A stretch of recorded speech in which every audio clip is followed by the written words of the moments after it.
সময় থাকতে লেখাপড়া করো, কারণ বিদ্যা সঙ্গে থাকলে কখনোই তোমার সব রাস্তা একসাথে বন্ধ হবে না। যখন সঙ্গে কিছু থাকবে না, দেখবে এই লেখাপড়াই তোমায় কিছু না কিছু বুদ্ধি অবশ্যই যোগাবে। একটি বীজ কোনো শব্দ ছাড়াই বড় হয়, কিন্তু একটা বড় গাছ ভেঙে পড়লে জোরে শব্দ হয়। ধ্বংসের শব্দ আছে, কিন্তু সৃষ্টি শান্ত, তাই নিঃশব্দে বেড়ে উঠে সবাইকে চমকে দাও। জীবনের প্রতিকূলতা থেকে পালানো সহজ। জীবনে প্রতিটি ক্ষেত্রেই পরীক্ষা আছে। যারা ভয় পায় তারা জীবনে কিছুই পায় না। যারা লড়াই করে তাদের পায়ের পাতায় সারা জগৎ থাকে।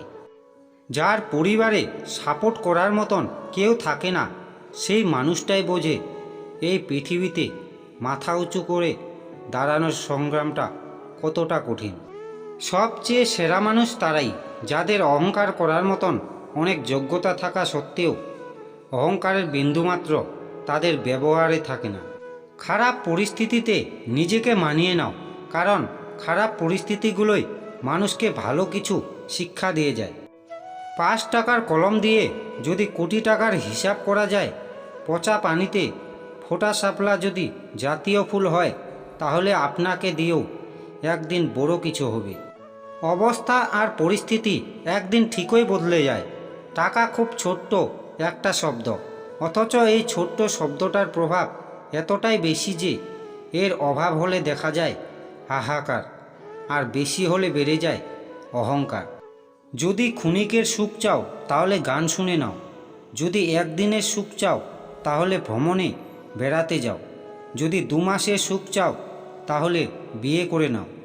যদি বেশি বেশি সুখ চাও তাহলে টাকা উপার্জন করো। যদি সারা জীবন সুখ পেতে চাও তাহলে আপন কাজকে ভালোবাসো। সব সময় মাথায় রাখবে, কঠিন কাজ বেশি আনন্দ দেয়। তাই যত কঠিন কাজে সাফল্য পাবে, তত মনের ভেতরে আনন্দ বেশি হবে। স্বপ্ন পূরণ না হওয়া পর্যন্ত স্বপ্ন দেখে যাও। স্বপ্ন তা নয় যা তুমি ঘুমিয়ে ঘুমিয়ে দেখো। স্বপ্ন হলো সেটাই যা তোমাকে ঘুমাতে দেয় না। তুমি যদি মনে করো তুমি ঠিক, তা সত্ত্বেও মানুষ তোমার সমালোচনা করছে, কটু কথা শোনাচ্ছে, তাহলে তাতে কান দিও না। শুধু মনে রেখো, যে কোনো খেলায় শুধু দর্শকরাই চেঁচামেচি করে, খেলোয়াড়রা নয়। তাই খেলোয়াড় হয়ে ওঠো। 5টি অভ্যাস জীবন থেকে ঝেড়ে ফেলুন। নাম্বার 1, অন্যের দয়া কামনা করা। নাম্বার 2, পরিবর্তনকে ভয় করা। নাম্বার 3, অতীত নিয়ে পড়ে থাকা। নাম্বার 4, নিজেকে ছোট মনে করা। নাম্বার 5, অতিরিক্ত চিন্তা করা। বয়স 24 পার হওয়ার পর জীবনে সুখ বলে আর কিছু থাকে না। থাকে শুধু ধৈর্য আর পরিস্থিতির সাথে নিজেকে মানিয়ে নেওয়ার পালা। এটাই বাস্তব। সত্যের ক্ষয় নেই, ভয় নেই, লজ্জা নেই, বিনাশ নেই। সত্য খুব বেপরোয়া, তাই সত্যকে দমিয়ে রাখা অসম্ভব। সত্যের জয় হয়। কষ্ট হলেও ভেতরের ক্ষতগুলো নিজের মধ্যেই রেখে দিন, কারণ মানুষ মলমের জায়গায় লবণ লাগাতে বেশি পছন্দ করে, আর অধিকাংশ মানুষ প্রশংসা করে লোভে, লোক সমালোচনা করে হিংসায়, আর সম্পর্ক তৈরি করে স্বার্থে। যাদের কাছ থেকে শুধু অবহেলাটাই পাও, তাদের গুরুত্ব দেওয়া বন্ধ করো, কারণ তোমার নিজেরও একটা আত্মসম্মান আছে। অতীত নিয়ে বেঁচে থাকার চেয়ে স্বপ্ন নিয়ে বেঁচে থাকা অনেক ভালো, কারণ অতীত মানুষকে দুর্বল করে তোলে, আর স্বপ্ন জীবনের প্রেরণা যোগায়। জীবনে কিছু কিছু প্রশ্ন থাকে যার উত্তর কখনো মেলে না। কিছু কিছু ভুল থাকে যা শোধরানো যায় না, আর কিছু কিছু কষ্ট থাকে যা কাউকে বলা যায় না। তুমি তোমার ভবিষ্যৎ পরিবর্তন করতে পারবে না, কিন্তু অভ্যাস পরিবর্তন করতে নিশ্চয়ই পারবে, এবং সেই অভ্যাসই তোমার ভবিষ্যৎ পরিবর্তন করে দেবে। সুখী হওয়ার 5টি সমাধান।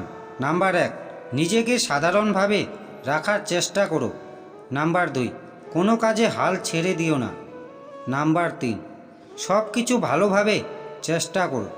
নাম্বার 4, কারো কাছে বেশি আশা রেখো না। নাম্বার 5, মায়ের কাছে আশ্রয় নাও। মানুষ আপনাকে হিংসা করে তিনটি কারণে। নাম্বার 1, যখন তারা আপনার অবস্থায় পৌঁছাতে পারে না।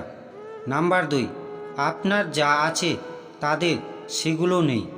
নাম্বার 3, তারা আপনার মতো হতে চায় কিন্তু পারে না। অপেক্ষা আর ধৈর্য করতে শেখো, কারণ সহজে পাওয়া জিনিস জীবনে বেশি দিন থাকে না। আর যেটার জন্য অপেক্ষা আর ধৈর্য ধরবে সেটা পেতে দেরি হলেও জীবনে থাকবে সব সময়। তুমি যদি এমন কাউকে খোঁজো যে তোমার জীবন পরিবর্তন করতে পারবে, তাহলে তুমি একবার আয়নার সামনে গিয়ে দাঁড়াও, সেই মানুষটাকে দেখতে পাবে। যদি তোমার মনে হয় তুমি সব হারিয়ে ফেলেছ, তাহলে মনে রেখো গাছেরাও তাদের পাতা হারায় প্রতি বছর, তবুও দাঁড়িয়ে থাকে আগামীর শুভ দিনের প্রতীক্ষায়। যদি তুমি নিজেকে দুর্বল হিসেবে বিবেচনা করো, তাহলে তুমি দুর্বল হয়ে যাবে। আর যদি নিজেকে শক্তিশালী মনে করো, তাহলে শক্তিশালী হয়ে উঠবে।